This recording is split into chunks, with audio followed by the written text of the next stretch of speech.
वरदान कब शाप बन जाता है, इसको आइए जानते हैं। लेकिन इससे पहले ये जानकारी हम आपसे साझा करें, आप इस चैनल को लाइक, सब्सक्राइब और शेयर ज़रूर करें, क्योंकि इससे अन्य लोगों तक ये बात पहुंच सकती है। इस जगत में मनुष्य एकमात्र ऐसा प्राणी है जो सबसे भाग्यशाली है, और भाग्यशाली है ये सच है, लेकिन इसके साथ साथ जगत का भी दुर्भाग्य बन करके वो दिखाई दे रहा है, ये भी उतना ही सच है। क्योंकि जो विकास मनुष्य ने किया है वो किसी और प्राणी का नहीं हुआ है। तो ऐसे में ये भाग्यशाली मनुष्य को मनुष्य कैसे बनाया जाए, इसके लिए भारत में ऋषियों ने काम किया। और वेदों में तो कहा गया कि मनुर्भवः, मनुष्य बनो। मनुष्य कैसे बना जाए, इसके लिए वेद पुराणों की कथाएं लिखी गईं।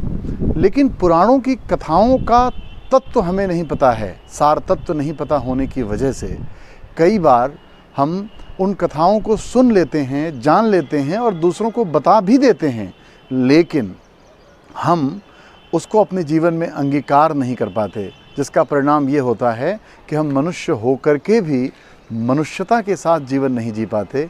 ये दुख का भी विषय है और अशांति का भी कारण है। तो ऐसे में मैं आज बात करूँगा कि शाप कैसे, वर कैसे शाप बन जाता है। अब आज होली का पर्व हम मना रहे हैं, होलिका दहन का अवसर है जिसमें हम होली को जलाते हैं, और लेकिन इसका पौराणिक महत्व क्या है, इस बात को थोड़ा हमें जानना चाहिए।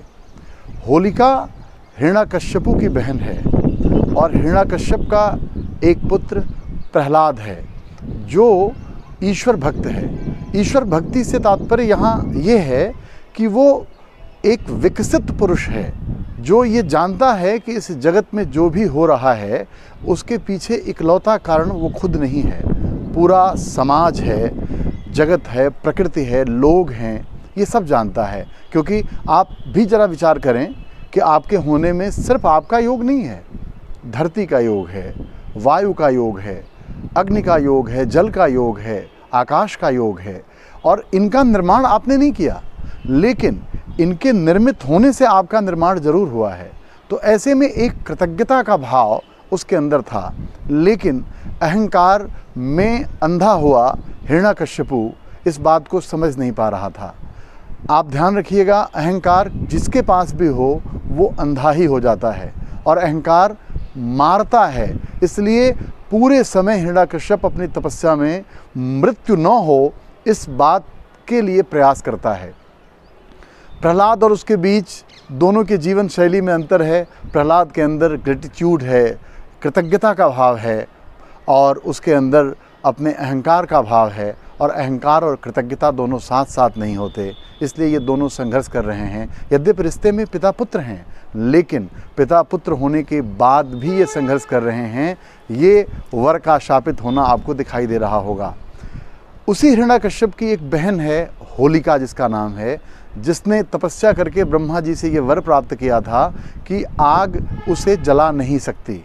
ऐसी तपस्या करके उसने पा लिया, क्योंकि अक्सर अहंकार हमेशा मृत्यु पर ही संघर्ष करता है और मृत्यु से बचने का प्रयास करता है। तो अहंकार से जितने भी प्रेरित लोग हैं वो पूरे समय ऐसा ही प्रयास करेंगे कि उनकी मृत्यु न हो, ये जानते हुए भी कि मृत्यु होनी सच है, लेकिन फिर भी मृत्यु के विरुद्ध अपने आप को खड़े करेंगे। तो होलिका कहती है कि आप इस बात को लेकर चिंतित न हो, आपके सारे प्रयास जरूर विफल हुए हैं प्रहलाद को मारने में, लेकिन मेरे द्वारा जो प्राप्त वर है उस वर में प्रहलाद निश्चित ही जल जाएगा। और होलिका कहती है कि एक हवन कुंड का निर्माण करिए, उसमें प्रहलाद को मैं गोद में लेके बैठूंगी और प्रहलाद जल जाएगा। तो हिरण्यकश्यप प्रसन्न हो जाता है। अहंकार तो अपनी पुष्टि पर प्रसन्न होता ही है, और वो कहता है कि ठीक है, इसे शीघ्र इस उपाय को करो। होलिका उस हवन कुंड में प्रहलाद को गोद में लेके बैठती है। प्रहलाद वही प्रकृति के प्रति कृतज्ञता का भाव लेकर के अपनी बुआ की गोद में बैठा है।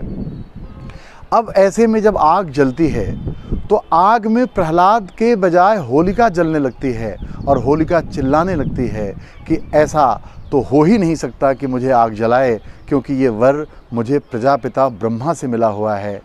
और ये ब्रह्मा का वर जो है झूठा साबित होता है, तब तक आकाशवाणी होती है। आकाशवाणी का मतलब होता है कि आकाश तत्व जो निर्लिप्त है सबसे, वहाँ से आवाज़ आती है कि ये वर तुम्हारी रक्षा के लिए तुम्हें मिला था, लेकिन जब वर का दुरुपयोग करोगी तो ये वर शाप बन जाएगा। और उसी शाप की वजह से होलिका जल उठती है, और उसी होलिका के दहन को हम लोग होली से पहले मनाते हैं। और उसी में सत्य पर सत्य की विजय, या कह सकते हैं कि कृतज्ञता की विजय, या उस भावना की विजय जिस भावना में हम पूरे प्रकृति के पोषक और प्रकृति हमारा पोषक होती है, इस भाव को हम जानते हैं। इस भाव की खुशी में हम होली का त्यौहार मनाते हैं, जिसे हम कह सकते हैं कि आपस में मिलने का त्यौहार है। आपस में सिर्फ मनुष्य के मिलने का त्यौहार नहीं है, जीवन के हर रंग का आपस में मिल जाना।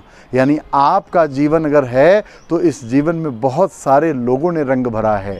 कहीं वृक्षों ने रंग भरा है, कहीं धरती ने रंग भरा है, कहीं नदियों ने रंग भरा है, लेकिन इन सब के बारे में आपके प्रति कोई कृतज्ञता का भाव नहीं है। तो होली प्रकृति के साथ कृतज्ञता के भाव से जुड़ने का त्यौहार है।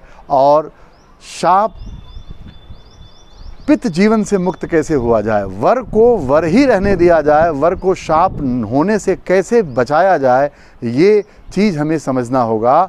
और वो तब होगा जब आप अपनी रक्षा के साथ साथ जगत की भी रक्षा करेंगे, क्योंकि जगत के बिना आप नहीं हो सकते।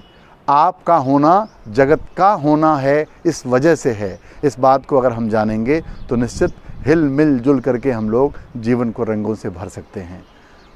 धन्यवाद।